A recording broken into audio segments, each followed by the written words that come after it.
Sadman net বিডির পক্ষ থেকে সবাইকে স্বাগতম। আশা করি সবাই ভালো আছেন ও সুস্থ আছেন। যারা প্রাথমিক বিদ্যালয়ে সহকারী শিক্ষক পদে নিয়োগের জন্য আবেদন করেছিলেন, কিন্তু তার জন্য প্রাথমিক বিদ্যালয় আবারও কিন্তু নতুন করে শিক্ষক নিয়োগ দেবে, তা নিয়ে থাকছে আজকের নতুন ভিডিও গাইস। তাই ভিডিওটি না টেনে সম্পূর্ণ ভিডিওটি দেখার অনুরোধ দিল। দৈনিক জনকণ্ঠ একটা গণমাধ্যম নিউজ পেপার থেকে নেওয়া। আসলে প্রাথমিক বিদ্যালয়ে শীঘ্রই বাড়ছে বড় নিয়োগ, কবে জানালো মন্ত্রণালয়। আসলে এটি প্রকাশ হয়েছে 29শে এপ্রিল। আসলে প্রাথমিক বিদ্যালয়ে যে নিয়োগটি হবে, প্রাথমিক শিক্ষক শীঘ্রই যে নিয়োগ দেবে, এই নিয়োগটি কবে দেবে এবং কিভাবে দিয়ে, তা নিয়ে থাকছে আজকের ভিডিও গাইস। তাই ভিডিওটি না টেনে শুরু থেকে শেষ পর্যন্ত ভিডিওটি দেখার অনুরোধ দিল। শীঘ্রই সহকারী প্রাথমিক বিদ্যালয় সহকারী শিক্ষক নিয়োগের জন্য একটি বড় পরিসরে নিয়োগ বিজ্ঞপ্তি প্রকাশ করতে যাচ্ছে প্রাথমিক ও গণশিক্ষা মন্ত্রণালয়। এবার প্রায় 40,000 পদে শিক্ষক নিয়োগ দেওয়া পরিকল্পনা রয়েছে বলে সংস্থাটি সূত্রে জানা গেছে। প্রাথমিক শিক্ষা অধিদপ্তরের সর্বশেষ তথ্য অনুযায়ী বর্তমান 8,043টি সহকারী শিক্ষক পদে শূন্য রয়েছে।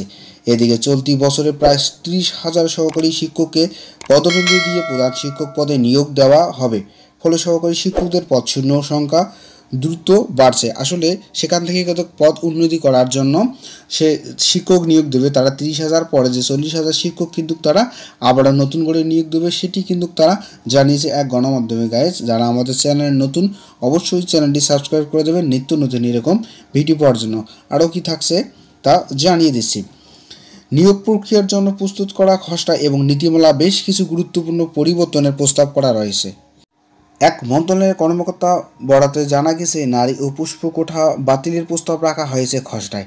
কেবল 7% কোঠায় বহাল রাখা হবে বলে জানা যায়। আসলে যে নারী কোটা পুষ্প কোটা যে আছে, সেটি কিন্তু 7% কোটা থাকবে, সেটি কিন্তু তারা জানিয়ে দিয়েছে।